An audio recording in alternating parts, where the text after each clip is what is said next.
Alright, ladies and gentlemen, welcome back to another game in the Coronation Cup 2 series, this time between TyrantQ and Fredi.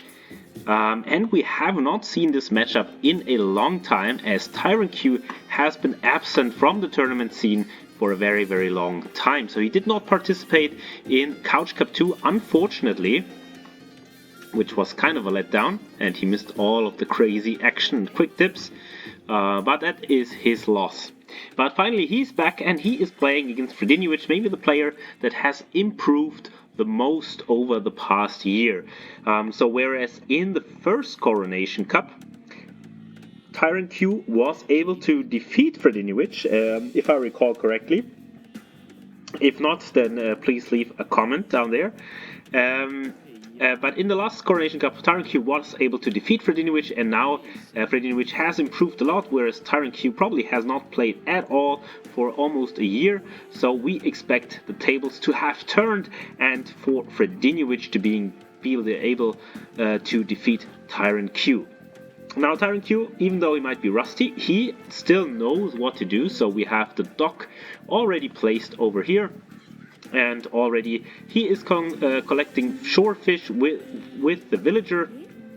And so what we used to see in previous tournaments is that this villager also builds the first house. However, while this villager is building the house, the villager is not collecting shorefish, so it's actually more efficient to let the villager collect the shorefish, as you can see here from Fredi, and then build the house with the other two villagers, because then you already have enough food to produce an additional villager on top. So that just keeps your town center running all the time, or more smoothly. Now we can see that Fredi is scouting already, and I think this is maybe a little bit of an early scout here, as he only has 3 villagers underneath his town center, and he really needs to get his economy going before he actually goes out there to scout, especially since he's now dropping the house but not building the house, and instead of dropping the house he should queue up a fishing ship. So you see some inconsistencies here. First, you should queue up 1 fishing ship at least before you need to build a house. And yeah, that's what you get from this early scouting. He's now still only at 71 wood and is not able to pump out the fishing ships already. But those are just minor details. And I think overall, Fredi will still be able to show a strong performance here, and let's see if he is able to overpower his opponent. TyrantQ, on the other hand, let's look at his point of view, also not pumping out a fishing ship, so also pretty messy start here. I'm wondering where his resources are. He's not producing a fishing ship, and he only has villagers on wood. So what did he do with his time here? Now let's look at the scouting information. We know that TyrantQ has already found Fredi, and now in this second, Fredi should also find TyrantQ, and exactly that's what he's doing. And what a good reaction here. He saw the villagers and he turned away immediately, and now he is following up with this boar steal. So that's why scouting is very important in the early stages of the game, even though it was maybe a little bit early. But overall, he is now able to deny the boar from TyrantQ and get the boar for himself. And that's a juicy 350 food that he just gets like that. And there's another boar over here. So in terms of food, Fredi is really set up. And so one thing that TyrantQ should have maybe done in the beginning, because he knew where his opponent's town center was, he should have maybe lamed those deer. Just kill the deer so that your opponent is not able to take them. Because as you might not know if you're new, you can see that the food is rotting away slowly, and at the end there is no food left anymore, and then you cannot take any food from the deer if it's just rotting away. TyrantQ playing pretty defensively. He is dropping walls and palisades over here, but I'm not sure if that's the right approach, because he's boxed himself into this little corner already. You can see he only has one gold pile, a little bit of food of course, but no access to stone, whereas his opponent Fredi, he has a gold pile here, has stone piles all over the place, and another gold pile here, and then also all of this in the back of his map, basically. Now Fredi is up to 2 fishing ships, as the same is goes for TyrantQ. So I think overall the play also from Fredi, which is a little bit sloppy. I mean, looking at the villagers, still TyrantQ very far behind, only at 14 to 19, so 5 villager difference, and both of them have 1 idle villager actually. But yeah, overall pretty sloppy. Now TyrantQ also being housed. He's not dropping an additional house. He's probably not realizing this. I mean, he's not even producing anything. So he's like, okay, I'm fine. I don't produce. Now he produces or tries to produce, and he realizes, oh shit, I need to drop down more houses.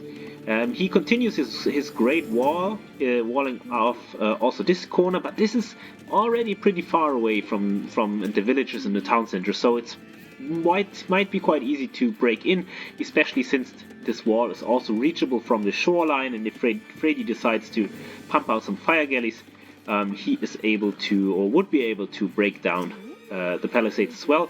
Fredi now on the way to the feudal age, whereas TyrantQ I think is still a way off because he only has 16 villagers, and also Fredi only 22.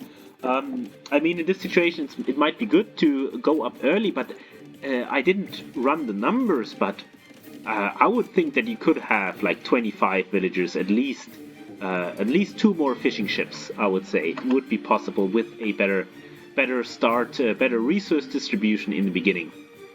Now Fredi sending this villager down here, probably to place another dock. So that's also very good that you place another dock after some time to be able to collect more fish over time, and yeah, keep your fishing ships working. On the other hand, TyrantQ 3 fishing ships, so also he is kind of slacking off in the production of fishing ships, and this will really hurt the players. Now we have some idols here underneath the town center of Fredi, who is just waiting for his feudal age to do the next move. He is already prepping the barracks. We have not spoken about the civilizations yet because it didn't really matter so far. It's all pretty much the same in the beginning of Nomad, but Fredi has the Teutons. Not the best Nomad civilization, but I think it will do for him, whereas TyrantQ has the Koreans, so they are strong in terms of tower rushing, and they also have the turtle ship. So I think they might actually be good against Teutons, but of course it's only maybe a minor advantage, and if there's a big level difference between the players, a big skill difference between the players, then this does not really matter.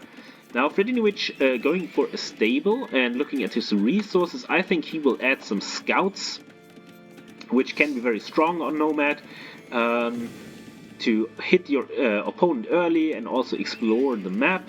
Because remember, in normal games you have a scout from the beginning, so you're able to explore the entire map from the get-go, but on Nomad you don't have that, so adding a scout or 2 is usually worth it in that regard. However, if your opponent is walling in like this and goes for some kind of fast castle, this can also set you behind quite substantially, because you're spending a lot of food on this, so your castle age timing will be much later. However, it does not seem like that's the case in terms of what TyrantQ is doing. He is still not up to the feudal age, so he is still saving up in Dark Age to click up, where at the same time the first tower is already coming up here. And I don't know why TyrantQ is not clicking up. He is super rusty. Maybe he just wants to get this over with. But what he's doing, at least, he is prepping already the second wall. However, looking at the scouts, they have a different idea, and they just waltz down here, probably attack these palisades. And palisades not too strong anymore, especially after all those nerfs that they have received. And I think by now TyrantQ must send the villager down there now, or otherwise the scouts will break through. As you can see, the palisades are super weak these days. They're already almost halfway down, and also this fire galley could even join in and attack another palisade here. But yeah, I think he's more concerned with the fishing ships. This tower has gone up, but so far the lumberjacks have just migrated. But now the scouts are in. Let's see if we can see some crazy quick walls here from TyrantQ. And indeed, he does some quick walls, but those are super weak. So I think Fredi will just be able to break through here anyways, because those buildings that have not been finished, they don't have any armor, and so it's super easy to destroy them. So I think in my opinion, the nerf to the walls has even gone a little bit too far in situations such as these. But overall, it's okay. We see some more quick walls here, or some attempted quick walls by TyrantQ, but I think it's all in vain. He should just fight the scouts, but instead he's just sacrificing the villagers. All the other villagers are in the town center idle. We're down to 21 villagers in total now. All of these villagers are just getting picked off for free. No damage in return dealt by TyrantQ's villagers, and I think he will just call it. I think he will just be like, that's it. Yeah, he should have maybe focused a little bit more on Age of Empires than on real life stuff. That's the message here, and he calls the GG. That's it. Let's quickly look at the statistics, but I think it was very a one-sided game. Fredi, which had the lead from the get-go, had the town center up earlier over here, and then just snowballed from there. Way more villagers. First to the fuel age, more resources collected, and that's about it. So let's see if TyrantQ is able to turn this around in the next game.